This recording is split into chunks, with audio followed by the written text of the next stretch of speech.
I want to welcome everybody in the audience, both here at the Iowa City Public Library, as well as those of you who are watching the lecture live streamed through the library's YouTube channel. And this is the final lecture of the League of Women Voters of Johnson County's 2023-24 season. Special appreciation goes to our 8 co-sponsors. I think everybody has representatives here tonight. They include the Iowa City Public Library, Burr Oak Land Trust, Johnson County Master Gardeners, Project Green, Sierra Club Iowa City Area Group, Trail of Johnson County, the University of Iowa Environmental Coalition, and 100 Grannies. And thank you all so much for co-sponsoring this lecture.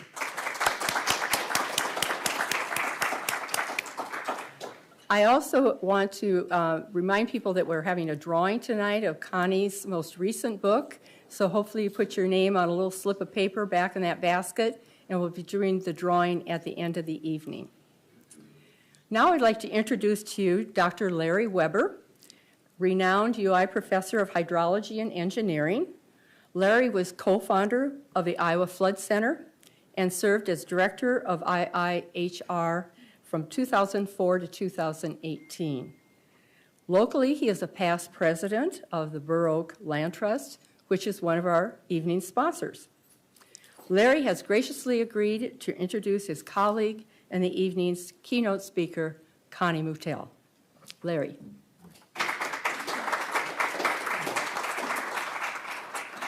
Oh, thank you, Susan. I greatly appreciate the invitation to be here to address the audience and to introduce Connie this evening. And just a clarification to my record, of course, have rejoined IHR as the director beginning about 2 years ago, so back as the director in the world-famous hydraulics laboratory. So happy to be serving in that role and serving the state in a water resources capacity that is so dearly and desperately needed these days. It is IHR that brought Connie and I together many years ago. Connie was a science writer and historian for the IHR program, working on special projects for Director Jack Kennedy and following with VC Patel.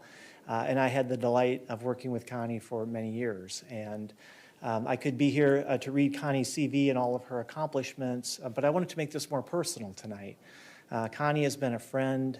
She has been somebody that I could consult with on some of the most complex and difficult issues of leading a research organization in an academic environment, and also to chat with her about the broader aspects of environmental restoration and ecological restoration in the state. And it's brought me great pleasure to be able to get to know Connie throughout that process and to have her help me in my own interest in land restoration. And Michelle and I are delighted to own 100 acres of property that we've been restoring just southwest of town, and have been able to have a number of walks on that property with Connie. And to walk it and to spend the time with Connie on the land is truly a gift that's been given to us. And I'm forever thankful for that. I'm forever thankful for the friendship that Connie brings to me. With that work that she does, she's an inspiration to so many of us in the academic setting, but, beyond. And this latest work that Connie published just a year ago on Tending Iowa's Land is really, I think, a testament to her ability to move people towards a common goal.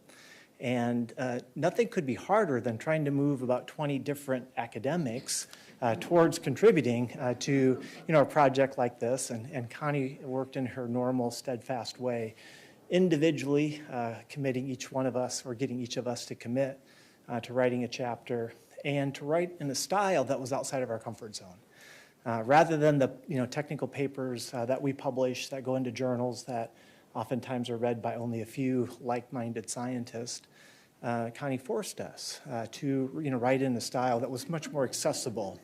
And for many of us, that was a bit of a struggle. But in reading Tending, it is as interesting to me to read the narrative stories that each of the authors wrote as an introduction and a closing of each chapter, to learn more about the people behind the science. And I think that's really, truly inspirational, because so many of us are motivated and driven on a very personal level to do the work that we do, but also the advocacy that comes from it. So with that, it is my distinct pleasure and delight to introduce to you Connie Mutel.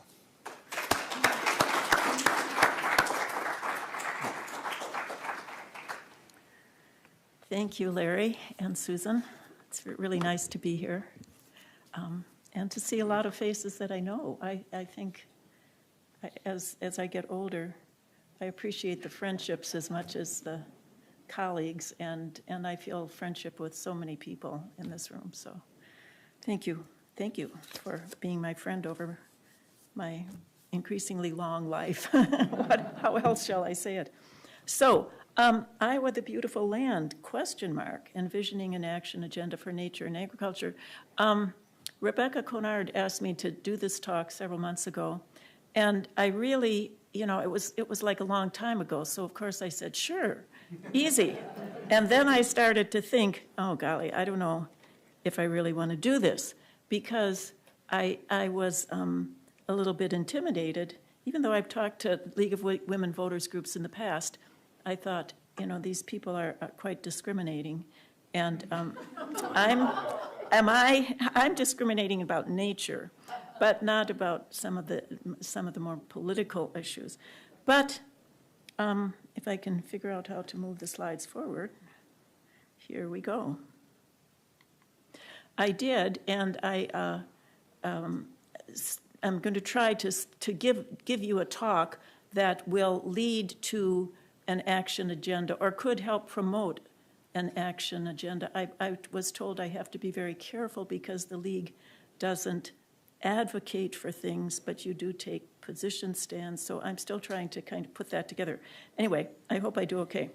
So you might have looked at that title and said, nature and agriculture, because we are so used to pushing things to extremes now, right? And nature is good, agriculture is bad. We might think that way. Of course, that's not really true. Larry grew up on a farm. Agriculture could never be bad for you. But at the same time, when we rarely think about nature and agriculture working together toward a common goal, and that's what happened in this book that I edited. Larry, there were 28, not 20, 28, 28 other authors to work with. Maybe those are the ones I forgot about, yeah. But I'd like you to bear with me in this talk. Here's what I'd like to talk about, and do it quickly so that we have time for questions. I'd like to give a history of Iowa's land and environmental problems very quickly. Many of you might have seen parts of this in the past. And then I'll go on to talk about what solutions, specific efforts, things that we can get involved in, and the like.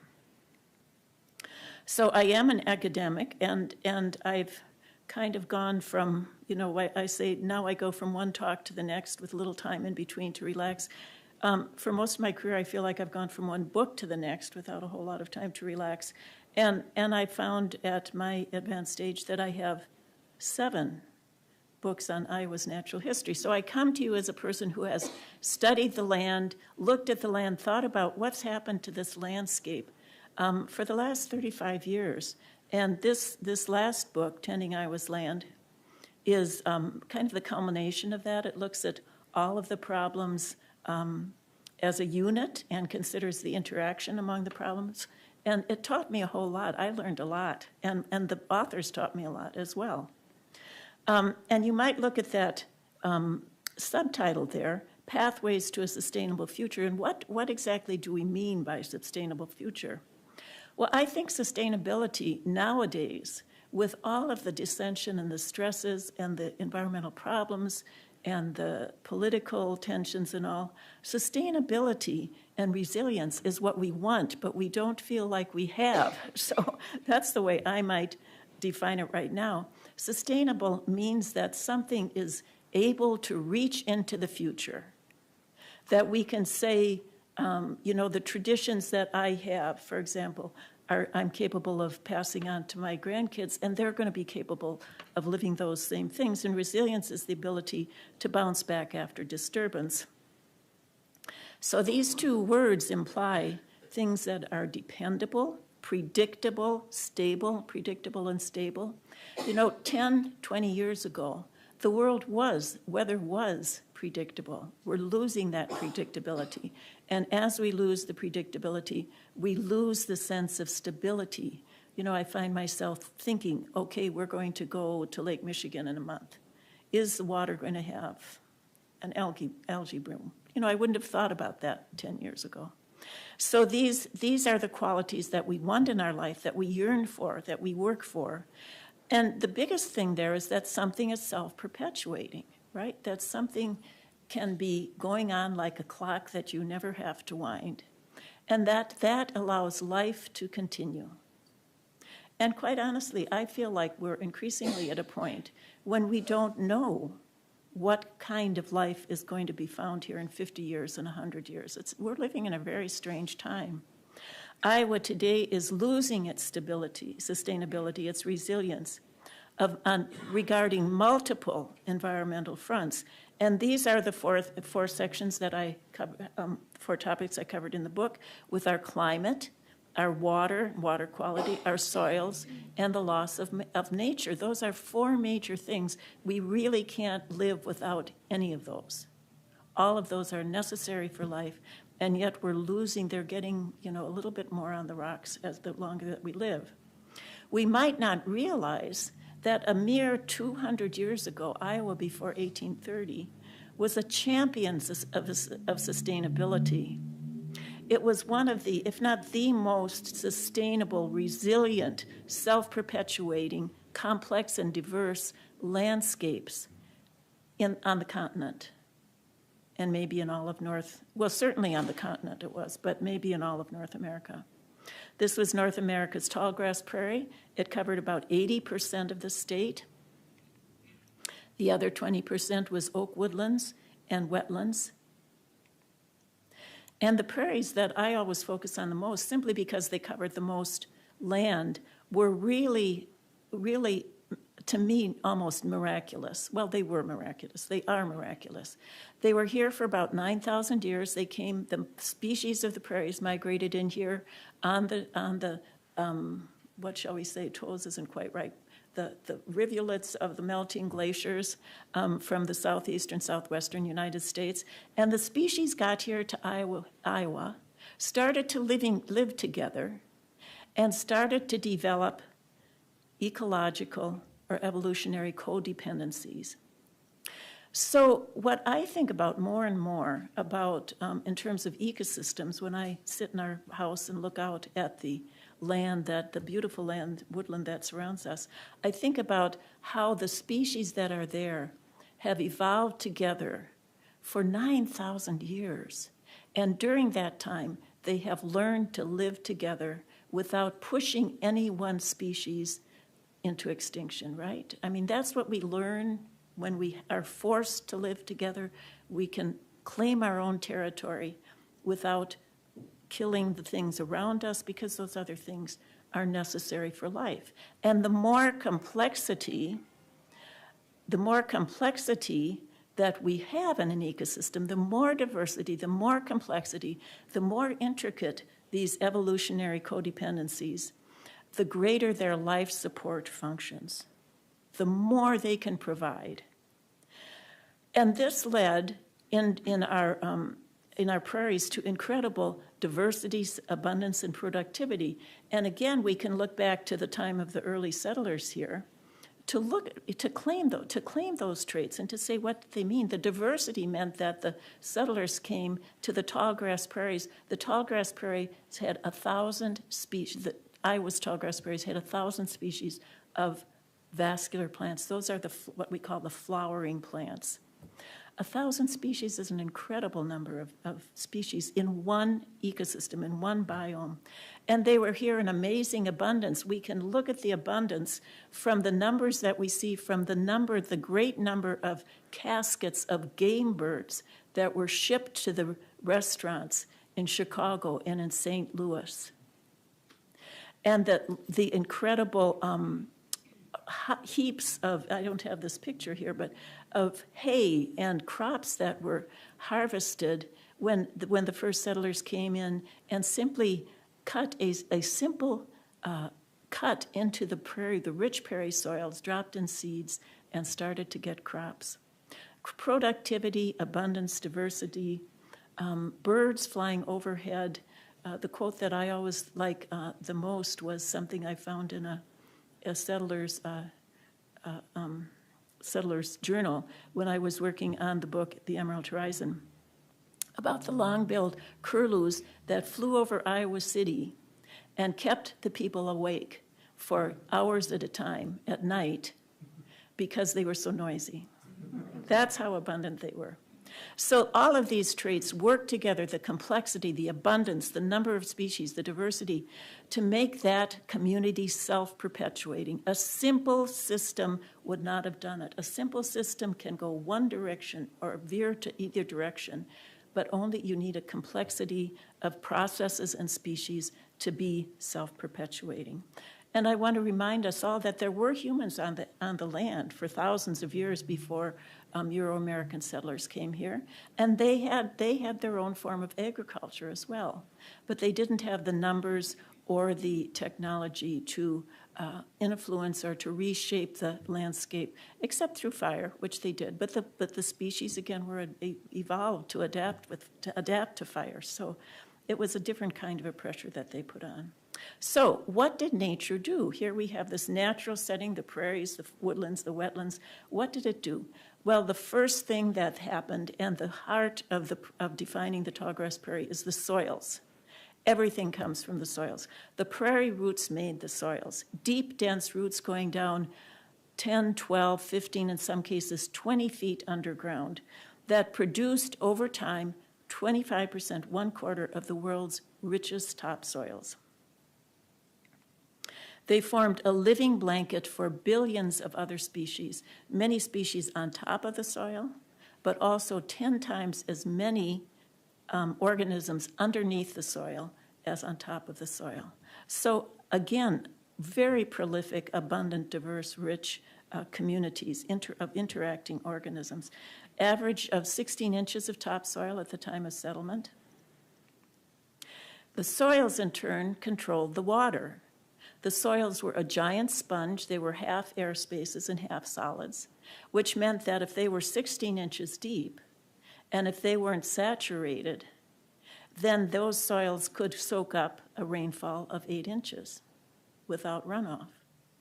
They were a sponge that held the water, that controlled the flow, slowed down the flow of water through the soils, and as the water did flow through the soils, it was purified, it was cleansed. This was called an infiltration hydrology, and that defined the prairies as well, the deep soils, infiltration hydrology. The soils also shaped the climate that nurtured rich grasses. Remember, corn is a grass, okay? Rich grasses that came in as crops, rich grasses that grew in the tallgrass prairie. Those were benefited by the soil that was characteristic at the time of settlers coming here. That nurtured rich grasses, the soil trapped and held carbon dioxide. Think about the grasses as machines for pulling carbon dioxide out of the atmosphere, combining it with the water that the plants soaked up from the soil, and using the energy from the sun to form these long-chained complex carbohydrates, which trapped a lot of energy, right? And those molecules were then shunted underground to comprise the organic material in these deep, rich soils that were Iowa's black gold. So the soil trapped and held carbon dioxide. Exactly what we talk about. You know, all these pipelines we want to build to store carbon dioxide. The prairies were doing it 9,000 years ago. They were a carbon sink that limited climate change. All of these features together were called ecosystem services. They fostered, again, the diversity and abundance of life. And then from the 1830s to the present, the world turned kind of topsy-turvy. In that 200-year time period from the first settlers right here, right in Iowa City, the Iowa City area, we went from a biologically diverse and complex, I've underlined diverse and complex, both being very important, resilient, sustainable wilderness, to a greatly simplified, intensively used, energy and resource-hungry farmscape. These are polar opposites. How did that happen, and what were the repercussions? Well, it was quite easy to happen. Basically, I love this image that I came up with when I was working on Emerald Rise again. It was like the settlers came along with a giant razor blade and scraped the skin off the top of the earth. It's so painful to think about that, but that's what happened. The rich life that abounded above the soil, underneath the soil, was scraped aside, and it was replaced by an ecosystem much simpler that the settlers brought from the farms to the east and from their European heritage. Scraping off this ancient film of life by plowing, logging, and draining the land, and then throughout this whole 200-year period, by bringing in new technologies. And maybe the most important one was the switch from muscles, from the work animals, to machines that burned fossil fuels, right? That was the big thing that we are dealing with today with our climate change. And that switch from work animals to the tractor, fossil fuel burning tractor, happened between 1900 and 1950. By 1950, the farms were virtually all using fossil fuel tractors. And the settlers had replaced nature with simplified farming systems and species imported from the east. You can tell, this is a picture that was drawn 1875. You can tell it's a human landscape because it has straight lines. Nature doesn't have straight lines. Look at all of the straight lines on here. That's the human imprint. That's the human cookie cutter on the landscape. So, rapid repercussions of this change. The soils lost organic matter and the ability to absorb water. Why? Well, the ability to absorb, remember, that was because of the fluffy soils. And as soon as you bring machines and livestock on the soils, those soils start to become compact and lose those air spaces. And the organic matter, once it's plowed, once those complex carbohydrate molecules are exposed to the air, the organic matter is oxidized, combined with oxygen, to form carbon dioxide, which is released into the atmosphere.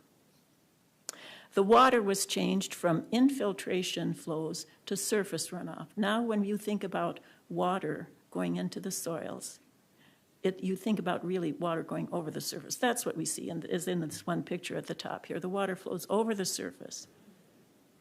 And that surface runoff creates a lot of problems. It starts moving the soil, that moves the sediment, which decreases the soil depth, and also pollutes the rivers and the streams and the lakes. And the atmosphere gained carbon dioxide from the soils and from the burning of fossil fuels, and the results were degraded soils, erosion of the soil from the surface runoff, more flooding because the water wasn't held in the soil, more pollution, and climate change was magnified because you had both the burning of fossil fuels and of the release of CO2 from the soils. This led to a lost diversity and abundance of nature and life, loss of those complex interactions, sustainability and resilience. And the word that, while preparing this talk, the word I kept thinking about were interconnections. I kept thinking interconnections over and over. The world, sometimes I think the world depends more on the space between us than on our bodies, and the interactions that we have as people, the interactions that we have as legislators with other ideas, academics with ideas. And those interconnections shape the way the world functions and reshape the way the world functions. And those were the complex interactions were being lost with all of this reshaping. And all of this together was the genesis of today's environmental problems that we are forced to address today. So 1950 to the present, I think you know what happened. This is our lifetimes. This is what we've seen. Specialization, intensification, industrialization, a massive redefinition of agriculture, massive increased size of farms, of farm fields, of the number of animals on a farm, of the machines themselves. I said fields. The livestock were moved from pastures where they distributed the manure like fertilizers to confined animal feeding operations where the manure presents a pollution hazard. Corn and beans, 2 crops, now cover 2/3 of Iowa, and they leave the soil bare for over half of the year. Synthetic chemicals, the most ironic of which is the nitrate fertilizers, which is the fertilizers are toxic to soil microorganisms. So you put the nitrate fertilizers on soils, the nitrate fertilizers kill the microorganisms that give you natural fertility. So you have more need for nitrate fertilizers, and it's a cycle downward. And others, antibiotics and synthetic chemicals.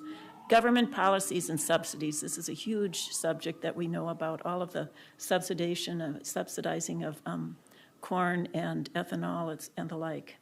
Shape farming today.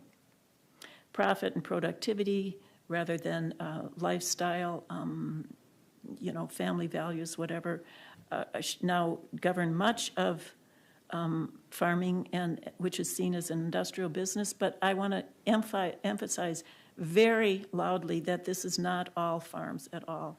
There are wonderful farmers, several of whom have written chapters in this book, who are trying to do things to foster environmental wholeness rather than profit and productivity or and the like. So there are both extremes in Iowa.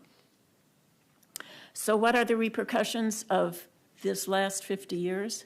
Well, it magnified all of the problems. All the problems we had before are bigger. And then it added the new problems of toxic synthetic chemicals. I talked about those already. Concentrated manure from the CAFOs. Climate change was intensified, so we have more moisture. Climate change in Iowa is defined by more moisture and more heat, and more that leads to more extreme weather, rains, drought, winds, and flood.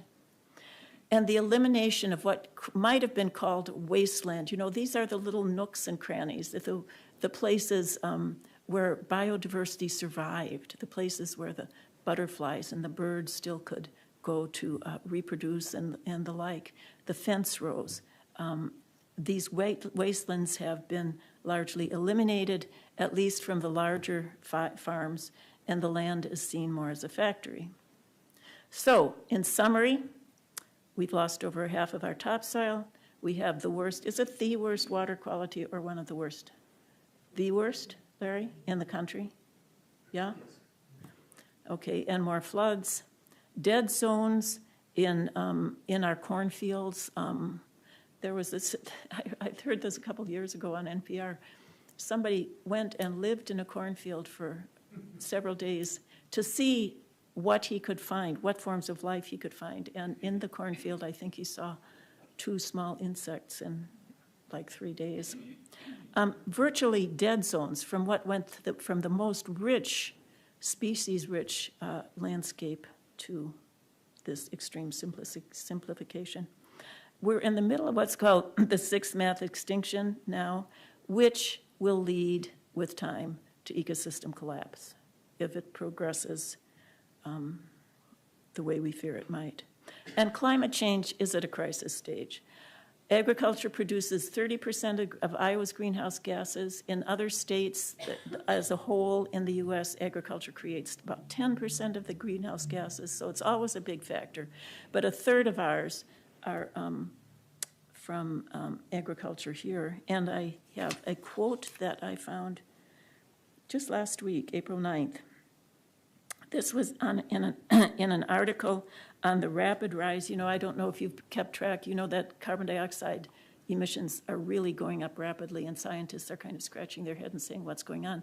But along with that, we're having very rapid increases in the emissions of methane and NOx, the green nitrous oxide gases, both of which are much more potent than carbon dioxide, although they're shorter lasting. And so we need to address these. This is a big deal that these are increasing rather than decreasing. And one of the closing, this was from a statement about an article in Science. The drawing down of methane and nitrous oxide emissions will mean fundamentally overhauling how food is produced. So that was the summary of this kind of warning paper. And I was thinking, that is huge. Say that to somebody in Iowa, fundamentally overhauling how we produce food. I think that we still have a lot of waking up to the problems to do.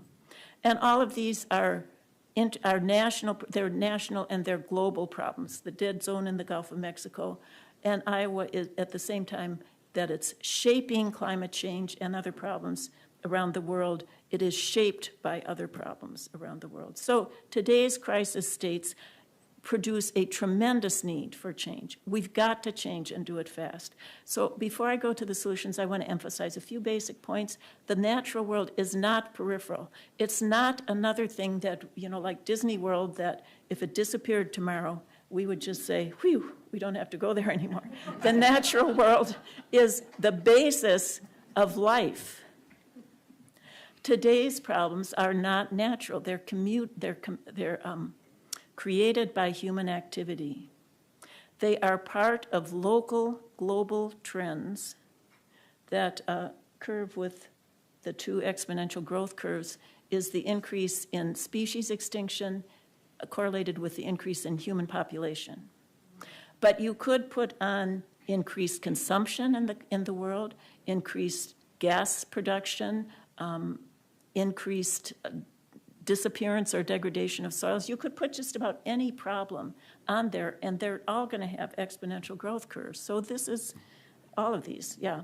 But I want to emphasize, we know what to do. We know what to do. You can go to Larry over here and sit down at a table with him, and he could say, here is how we could get hold of dealing with our nitrous oxide or of our nitrogen problems as a water pollutant. Here's what we could do to clean up the CAFO manure from our rivers. He knows what to do.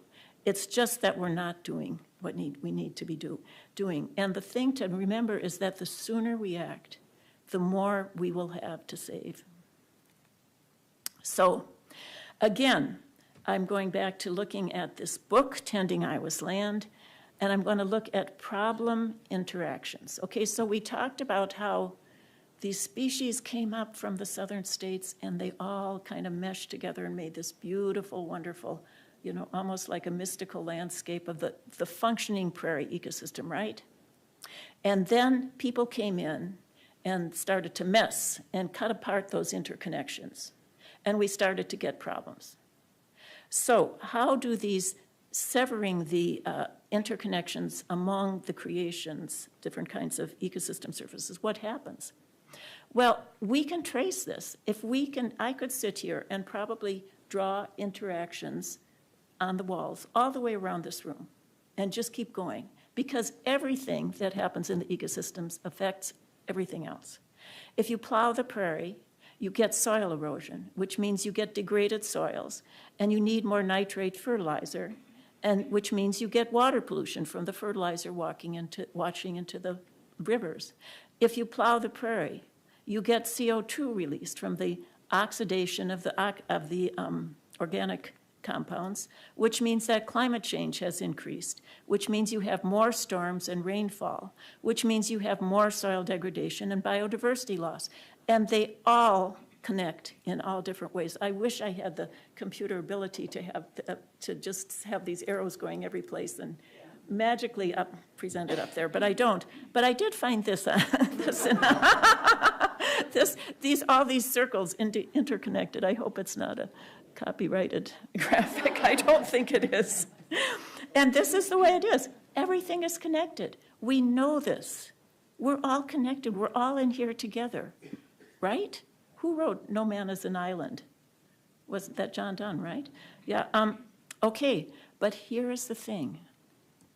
Look at the solution interconnections. And here is the miraculous thing. This is our salvation. You plant a prairie, and that prairie starts to build soils, which increases carbon dioxide storage in the soils, and the soils hold and start to clean the water, which decreases flooding and water pollution, which fosters biodiversity. This kind of interaction, this kind of chain, a positive chain, is how we start to regain sustainability. We know how to do it. We can do it. Every one of you can do it by going home and getting a few prairie plants and sticking them into your garden tomorrow. It comes from 1 million, 1 billion, 1 trillion small actions mixed together to start reintroducing that positive creativity in our landscape. Notice the white colored cycles. This is much more attractive, right? So, if you address one problem, you address them all. And this became clear. You know, this was my 7th book about Iowa. I finally got it. That if we reintroduce nature into agriculture, we will benefit both. Agriculture works better if natural ecosystems are around it. Nature will only survive if we make room in it for agriculture. They need each other, and together they can recreate this world. And there was a story, there was something in the paper that was just, I read in the last 2 days. It was a meta-study looking at the effects of integrating nature back into agriculture. And it said that it's overwhelmingly true that if you add nature back into agriculture, you get increased productivity from the crops, as well as increased social benefits. And I would say other environmental benefits as well. If anybody wants that reference, just give me your name and I can send it to you. So this is true. It's been scientifically shown, and this is what this book, Tending Iowa's Land, pushes. So come back to the League of Women Voters. Let me just ask, how many people here are League of Women Voters? Oh. I thought I was, because you're all my friends, I can relax now. Okay, here is your environmental statement for Iowa's 2024 public policy statement. For environment, we need to increase funding for environment, yeah, that's good, and water quality initiatives, that's good. Develop state climate change strategies, all of those are good. But I think that could be broadened if you start to look at this Tending Iowa's Land theme, reintroducing nature into agriculture for the benefit of both. You can do that, and your statement will be much richer. So how can you do that? Well, again, here you go, Prairie Lights. There's 4 chapters in this book, which are visions for the future. The visions for the future are places that we want to get to. We might never get there, but they're the nirvanas, the heavens, whatever, that we want to reach, that are just over the hill, and we need to have those visions to strive for in order to direct our activities, okay? So Larry wrote one of the visions for the future chapters. And here, very broadly, this is a quick run-through of this book. This is very rapid run-through of the 4 visions. Getting nature back into ag lands, how do we do it? We do it through something called regenerative agriculture, which is based on the idea of putting nature into agriculture. It's based on getting the animals back out into the fields, out of the CAFO buildings onto the fields, keeping the soil covered year-round by using things like cover crops, pollinator strips, buffer strips, give me some more, Larry. What? Multi-cropping and diversity of crops. Adding diversity back instead of having, any ecologist will say putting 2 species on 23 million acres is like slitting your throat, right? It's not a good thing to do ecologically. Get the diversity back into there. And so that's regenerative agriculture. It's a big deal at Iowa State. We have a great chapter from a professor in agriculture. at Iowa State.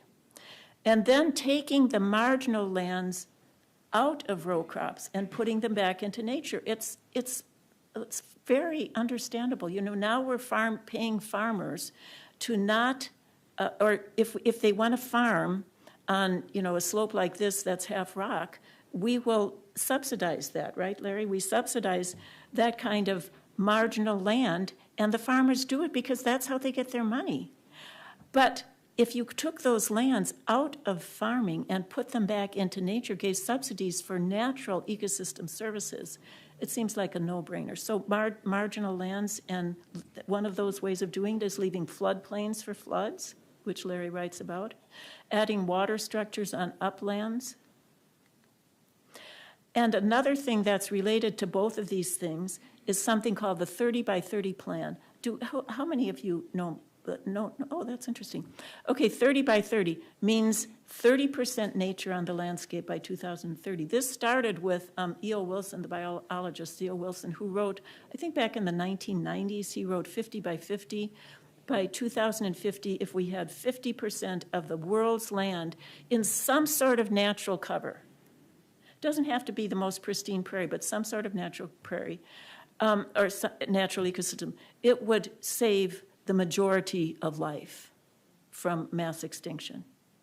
I can't remember if it was 60 or 80% of the species, but anyway, and so then that was changed from 50 by 50, watered down a little bit to 30 by 30, and President Biden actually put that in his platform for his last election.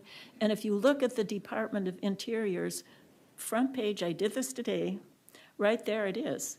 We are following a policy of trying to get 30% of the land into some sort of natural state by 2030. He is using that as are many other governments around. This is a big deal with governments around the world, 30 by 30. And one of the chapters, the vision chapters, it talks about how we can do that in Iowa. And you might think, no way we could ever do it in Iowa. But this author showed that we already have, I don't remember the exact numbers, but it's something like 23% of our land is in some sort of natural cover. All we need is 7% more of our total land. And 14% of our land is now marginal farming land. So if we took just half of that and put it into nature in some way, we would reach 30 by 30. So, and then addressing climate change, again, you have to take care of nitrate fertilizer and methane because both are potent greenhouse gases. And the majority, at this point, the majority of both of those gases come from agriculture. So, using nature and agriculture as a template, let's look at some of our state legislation this year. Well, I'm trying to talk to you, League of Women Voters, right? I mean, this is what we're supposed to do. Evaluate legislation. How did 2024 fare? Well, this is good. Their House File 2672 would have limited the Forest Reserve Act, which was formed, by the way, in 1906 by our great natural historians Shimmick and Pennell and McBride, to save the forests from being all cut. Back in 1906, this passed the House, but so far I don't think it's been brought up in the Senate. I mean, it still could. It's come up before, but it didn't come up again. But this was really good, Senate File 2324, that would have limited the ability to put more public land to acquire more public land was defeated. So that's really good. Both of these have been introduced and defeated repeatedly in the last 7 years, by the way. Thumbs up.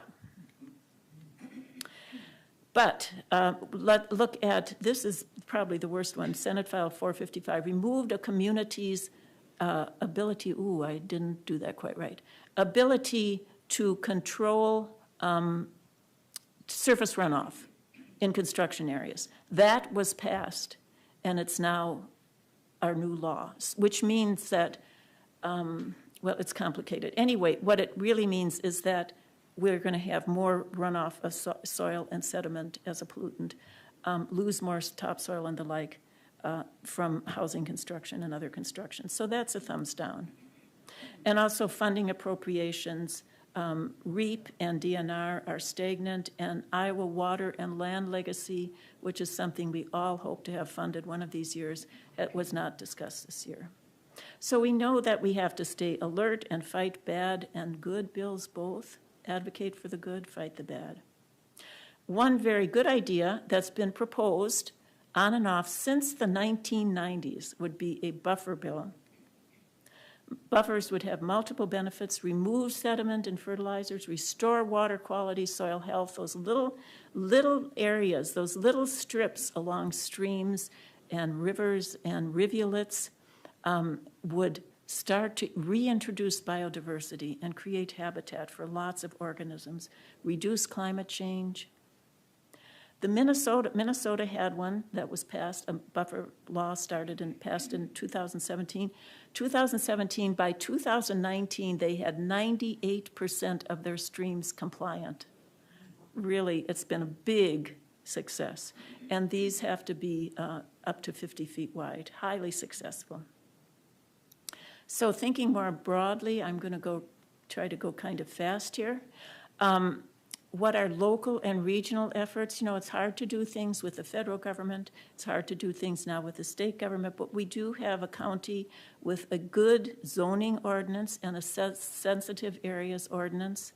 And also, I'm on the conservation board, so I know a lot about what the county does with its parks. And we have had the two most recent new parks that we have had, I'm proud to say, Changleshka Wakan and Two Horse Farms, were both presented as ways, as wonderful, beautiful lands for more recreation and places where people could get out and walk more and kids could go and play. But they were also highly promoted because of their ecosystem value. They were close to the reservoir. They were going to trap water, hold water, clean up the reservoir, make soils, keep the biodiversity in that area. So our supervisors, some of them, as well as many of the people in the county, are thinking in terms of ecosystem services, which is wonderful. And I'm proud to announce that this week, the Board of Supervisors, County Board of Supervisors, will be talking about a new program called the Pocket Prairies Program, whereby the county is going to be giving small grants to people to form prairies, plant prairies out in their rural areas, which is really pretty neat. And I want to say this happens with cities too, but I know mostly about the county. So we need to support these positive initiatives, vote with nature in mind, especially with the Board of Supervisors. That's such an important. Getting nature back on the land, again, thinking more broadly. Partnerships, League of Women Voters is a part of this Upper Mississippi River Region Interleague organization, long name. And this is one environmental coalition. Having all of these co-sponsors of this event tonight is another kind of an environmental coalition, an environmental partnership, and these are good things to do. We want to try to do more of them. A lot of good private groups, Baroque, Taproot Nature Experience. We really have a lot going on in Iowa City. Statewide, Practical Farmers of Iowa and Iowa Farmers Unions are two groups that are doing wonders with farmers who want to do more regenerative agriculture. We have nature centers, we have clubs, Sierra and Audubon and others.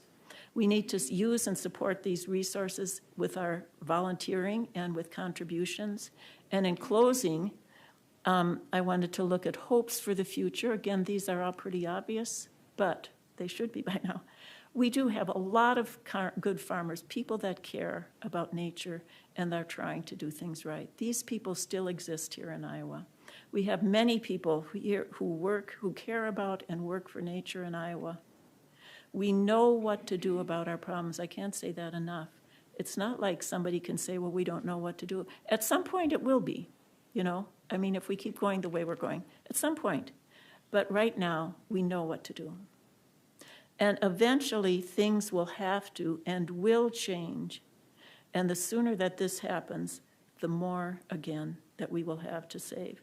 And one idea that gives me hope and motivates me when I get down about these things is a statement by another statement by E.O. Wilson. I think he wrote this back in the 1990s, the biologist. And he said, we're going into this fulcrum, into this, this narrowing channel with our loss of species. And our goal or our vision should not be to focus on the narrowing of this, but instead to take as many species as we can through that narrowing point, through the fulcrum, until the point that things start to expand again. Take as many species as we can to that expansion point so that when we do have space and room on this planet for them to live and evolve these complex codependencies, we have as much genetic material as possible to work with. And to me, that's kind of a hopeful way of thinking and living. That's what I try to do. So keep learning and getting involved. The book, we're going to have a senior college course, September 18th to October 9th, next fall. I will be leading it. Larry will be one of the 28? No. I think there are a dozen people who will be talking. It should be a really fun class. It's going to be energy, a lot of good times. These are 3 books. I won't talk about them, but, I love reading this stuff, and 3 books that I have loved reading recently. One is about, I shouldn't start talking about them, but these are good books that I've looked at in the last few months. And there's a lot. I wanted to say those middle 2 are written by people in their 30s who care passionately about their subject matter. And and they're articulate and they have great ideas. I love to read things by young people that have such good ideas. And then here on Monday, there's going to be a woman, Haida Roop, who is supposed to be very good, very inspiring. She's going to have a Prairie Lights discussion about her new book, the Climate Action Handbook, at Prairie Lights on Monday night, and she's going to be talking at the IMU from 3 to 4 on Monday. So this coming Monday, if you're around, you could attend one or both of those events. And I think that's what I have. Thank you.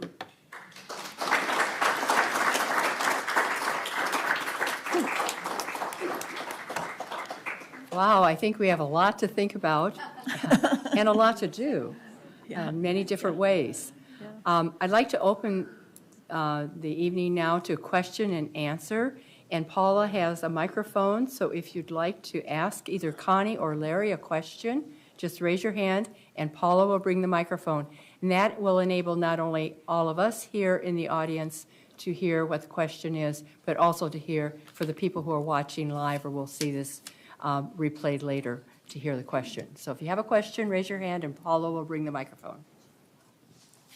So I know that you like to avoid talking about politics, but when I was reading about all the anti-whatever Iowa's land that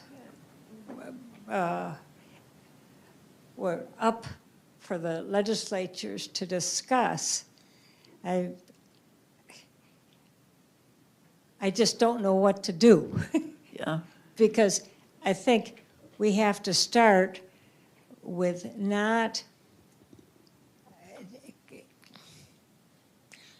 we can't just tell people we've got to improve the water. They're not going to do it. They need both the stick and the carrot. And with all the damage that's done by agriculture, and we need to have baselines, which are also ignored when they say, oh, well, things have improved very well, and then, well, what's your baseline? So how do we put that into one picture? how are we going to accomplish this given the attitude of the legislature? I'm going to ask, Larry does have some, Larry, you have some answers, right? But I want to say one thing. which is one reason that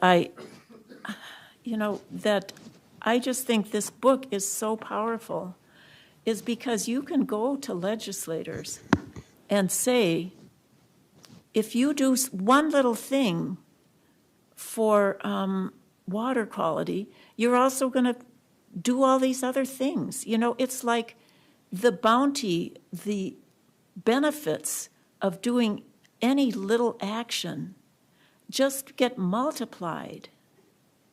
And to me, that concept with we're on a downward spiral with a lot of this stuff, but all it takes is, there's upward spirals at the same time that are, I just think if people could realize the many benefits of addressing one or two environmental problems, Barb, I do, but Larry has some better answers maybe.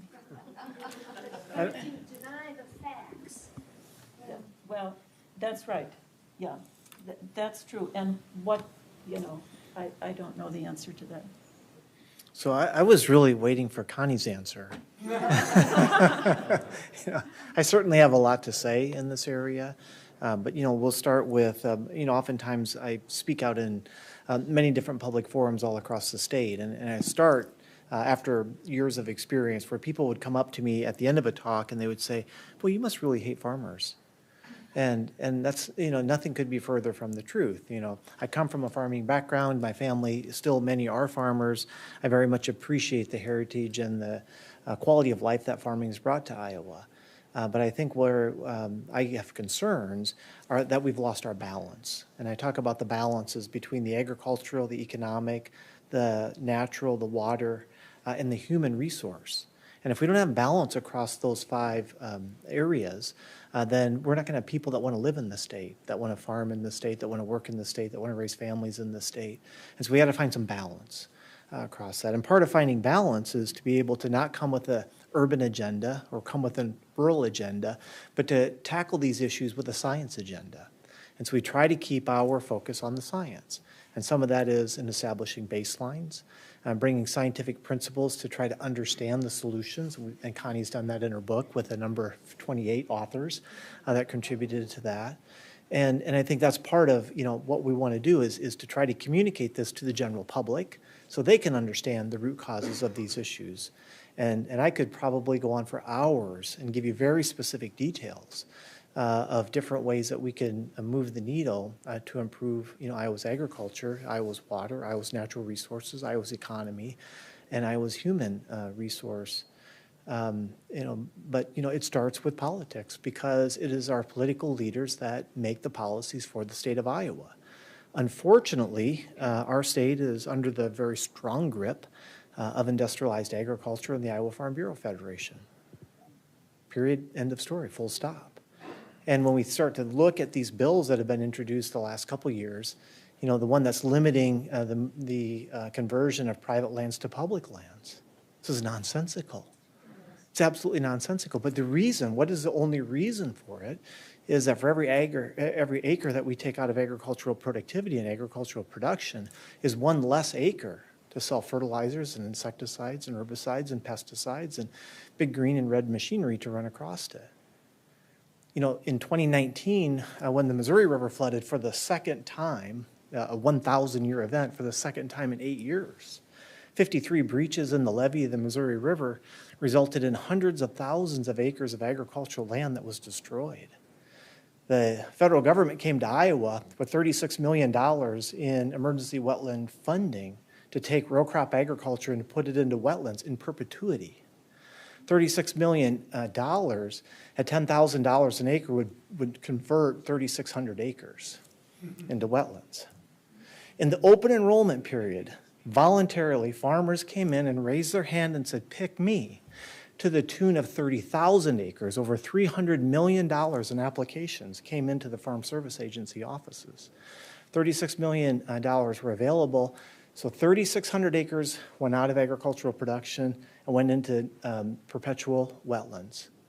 26,400 acres went right back into agriculture because those farmers couldn't be made whole. So we don't blame the farmers. It was those farmers that said, "Pick me," but yet we didn't have the state or federal resources to do it. And so when you have that level of voluntary interest in a program like this, and the Farm Bureau and the legislature come in and say, we don't want to convert any more acres of land into public lands because the DNR can't take care of it. By the way, they underfund the DNR every year, all right, to self-fulfilling prophecy, right? And they make claims of, well, we don't want to take land out of production because this is not allowing young farmers to get started in agriculture. Do we want to put young farmers, their first acres of land, do we want to start them in the floodplain?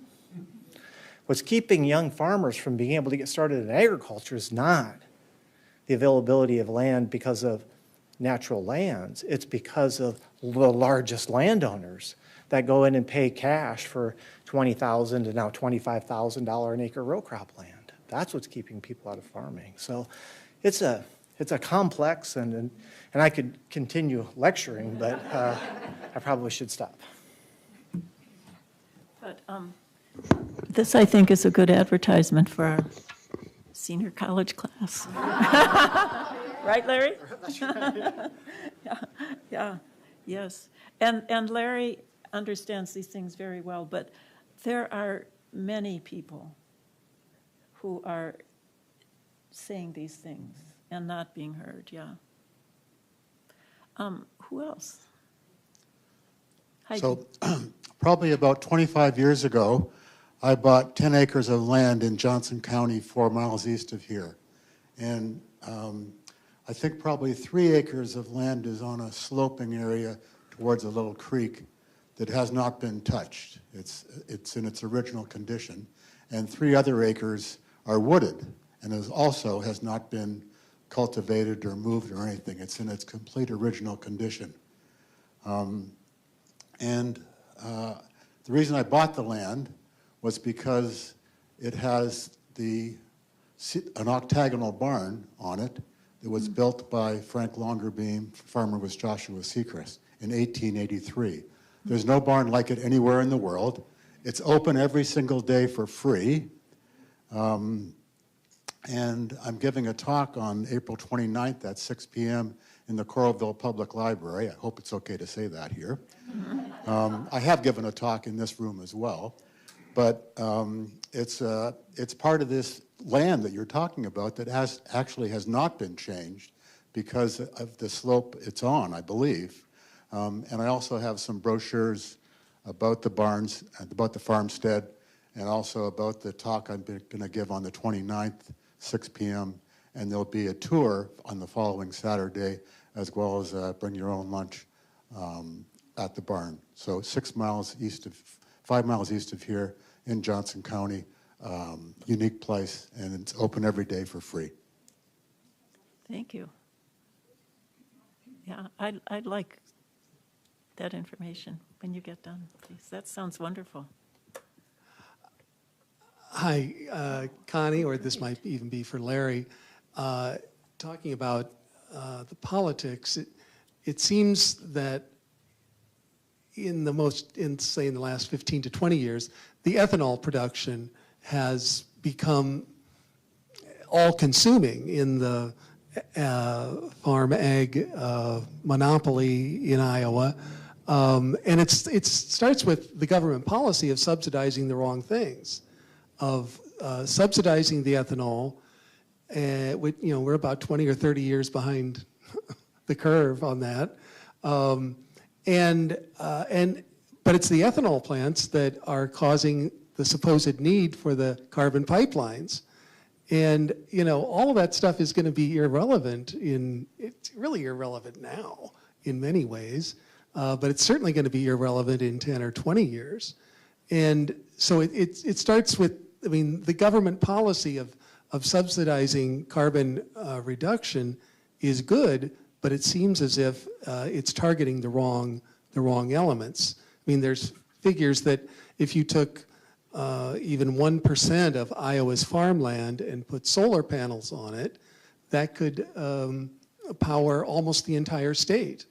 And I guess another figure is if you take the land in one county, that could give enough power from solar energy for the entire state. That's where the subsidies need to be. And because we're not really a food producing state any longer, we're an ethanol and feed corn to feed to the pigs state. Thank you, Tom. I think that's right on. You want to make any comment, Larry? Well, I would, just make a comment, and this follows a bit of a comment Connie made earlier, and that is that, we should always be thinking about change. We should always be thinking about change. And what does the future of the state of Iowa look like in 50 or 100 years? And it won't be to produce ethanol.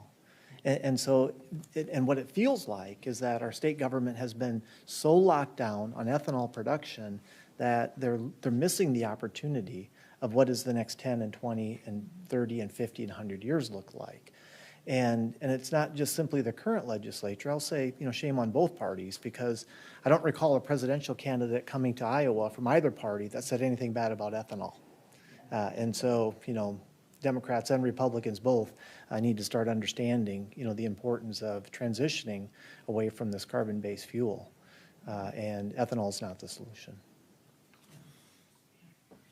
Yeah, and you're right. If you took all the corn subsidies from ethanol, you could do a lot, right? Yeah, it would be transformative. Can I say transformative? Yeah, I mean, we could really start getting this marginal farmland into uses that are real, that are providing services that make farming on the other land work better.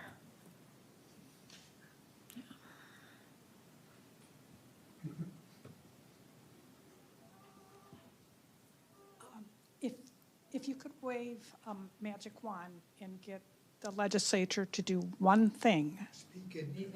If you could wave a magic wand and get the legislature to do one thing that would have the greatest impact, what would you want that to be? Well, you would have to say, I think you'd have to say doing something about the subsidies, because they're so overwhelming. But if I were looking on a big level, but not that big, I think it would be the buffer strips. I mean, when you look at that map of Minnesota and you see the whole state practically colored over with buffer strips, and they did that within 2 years of passing that legislation. It's quite amazing. What about you? Yes, I have suggested, to state leadership for a few years now that we haven't written a water plan in Iowa since the early 1980s.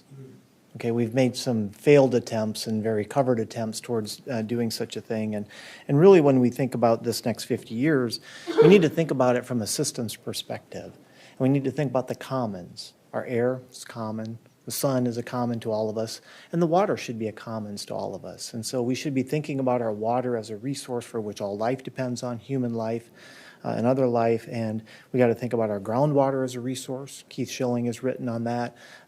Taking another straw out of the big drink. We are depleting our groundwater resources faster than they're being replenished.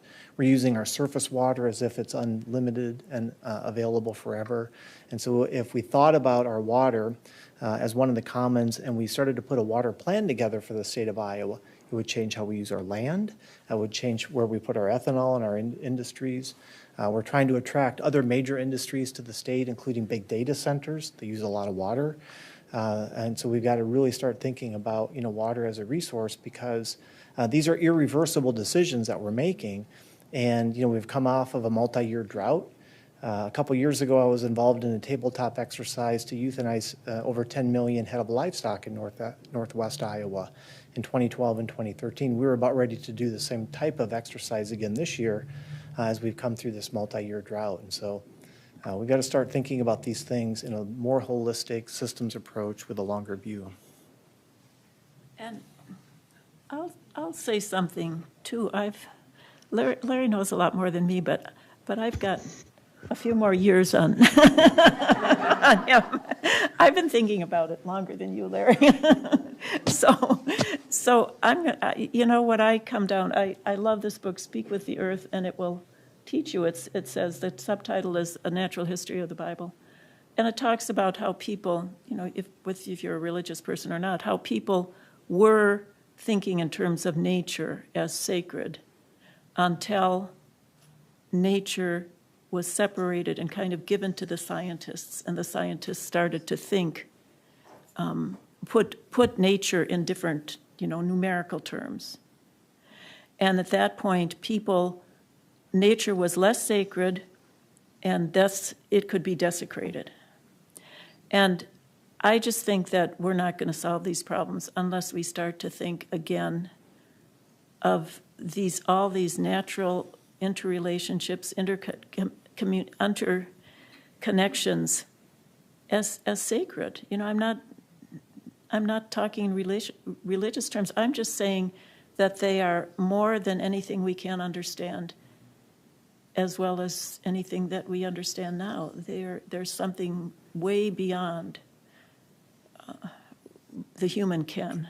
And if we don't get there, I don't, as long as we consider nature as a thing over there that we can have, sometimes turn it on and off, it becomes, we can manipulate it, and we need to get rid of that, I think.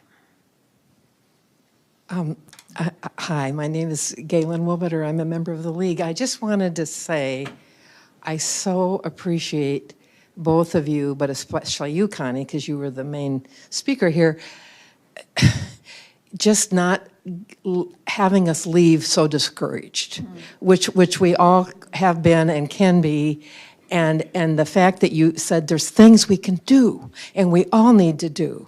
And I just, and it kind of goes along with what you're saying about nature being sacred. I mean, if we can take away and from your book or from other resources, and we can't give up. So thank you so much for that. Well, and thank you for mentioning that. I'll tell you why I do that. The previous book that was published, my previous book was a book on climate change, which I wrote for my grandkids, with my grandkids in mind.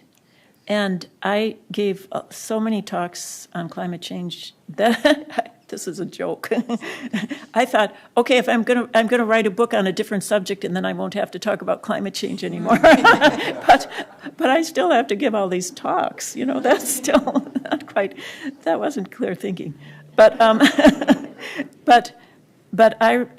I remember more than once going into classes, classes across the state, college level classes.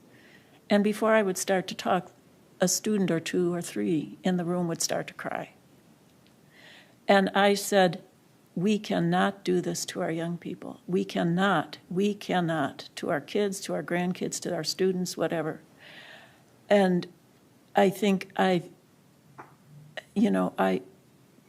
it's one of my deepest beliefs that we have to promote hope, and hope leads to action, and action is the best antidote to despair.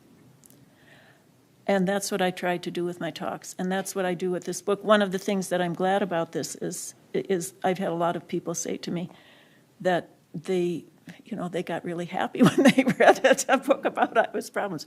That's pretty good. So yeah, thank you. I appreciate that, and I think that we owe that to our young people. And I'll say too that I learned this as well from the authors. And sometimes in my talks I talk about how many of the authors, I got to know the authors. I consider many of them kind of a family, and I got to know their despair. But the thing that they keep doing is they keep going. These people are so driven to do what they can for the natural world, including Larry, but many others. They just keep going, and that's where it's at. So I encourage all of us to. And the thing is, the natural world. If any of you get depressed, I always, the grannies know this, anybody here, I always have an open invitation to come out to our woods, and I'm glad to walk you around and show you what a miracle this woods is. It's 18 acres that's not been plowed or sprayed. And you have land like that too. Yeah, so, and Burr Oak has land like that. We have places where the natural world will continue to amaze you. So, yeah. Hi. I'm a several generations back Iowa farm kid. My family still owns quite a bit of land in southern Iowa. I think it's easy for people who didn't grow up in a farming community or family to see these as obvious things to do, but less and less now. But farmers generally are going to do what's financially successful for them, or what they've been told is going to be financially successful for them, because they're trying to put food on their table.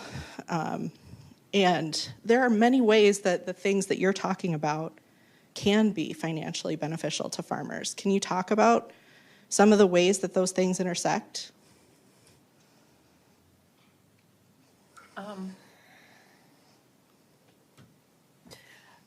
If you give me your email, I will send you the reference to this one article that I just read, where it talks about how farming with diversity has multiple benefits, including financial benefits. I have a few things. Yeah.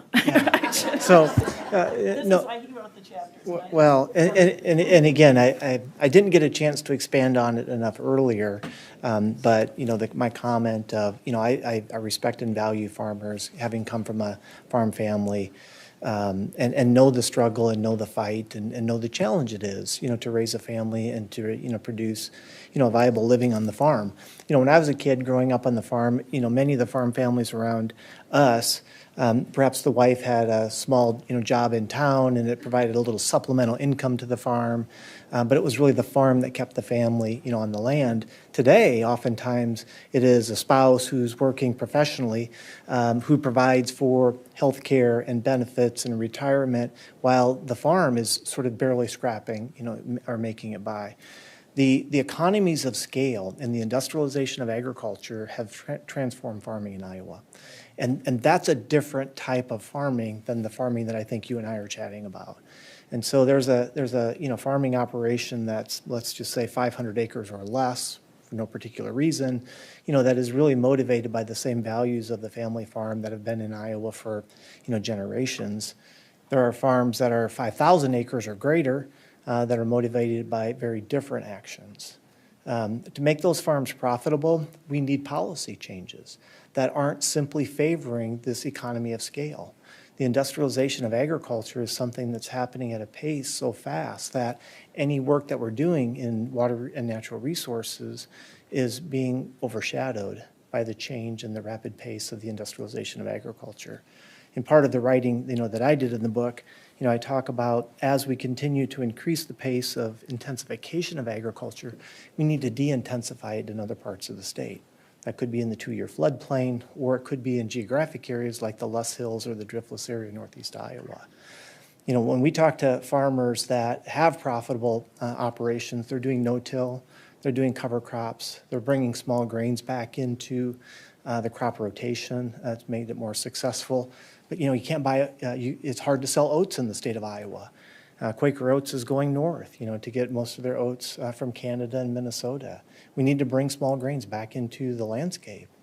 But, again, this is on the industrialized side of agriculture that's fighting against bringing these more holistic approaches back. There are many, and most of the farmers that we talk to that are farming in these several hundred acres or smaller, Seth Watkins in southwest Iowa, would be the first one to say, regulate agriculture. It should be regulated. Regulate because I'm doing the right things. I know what I'm doing in terms of regenerative agriculture and bringing soil organic content back into the soils. Regulate the rest of the group. And again, I think there's a lot to be said for that. We won't solve this without policy.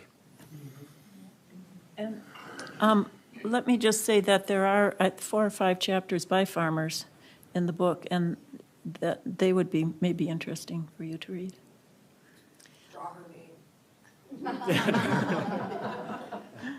I just wanted to make a comment. Larry talked about the commons, and J. Wall Jasper, who was a University of Iowa alum, talked about the responsibility. So while Connie gives us hope, J. Wall Jasper talks about the responsibility that we all have for the commons, the things that we share that belong to everyone, the air, the water. So do your jobs, advocate, educate, inform, and try and make those policy changes get enacted. Thank you. Thank you both. Okay, don't go away, because I have something I'd like to give each one of you as a thank you of appreciation from the League of Women Voters. Your own coffee mug to add to the probably hundreds that you probably have, and one for you too, Larry. So Yeah, thank you. thank you both for a very informative and inspiring talk tonight. Thank you very much. I also want to clarify something. I commend you, Connie, for pulling down the current League of Women Voters of Iowa's policy statement about the environment. We, in the League of Women Voters, we can have policies. From our policies, we develop priorities, and from our priorities, we actually target specific legislation that we think will help to fulfill those policies and priorities. What we do not do is we do not endorse candidates or political parties. That's our neutrality. So I want to make that clear. We're very clear on what we think is right and what we think is wrong, and we will get out there and advocate for what we think is right. But when it comes to who you vote for, you have to make your own connections as to how the policies and priorities link up with that. We cannot do that for you. So if you'd like to join the League, we've got some brochures back there. You can also go to the League of Women Voters, JC, LWVJC.org, and join online.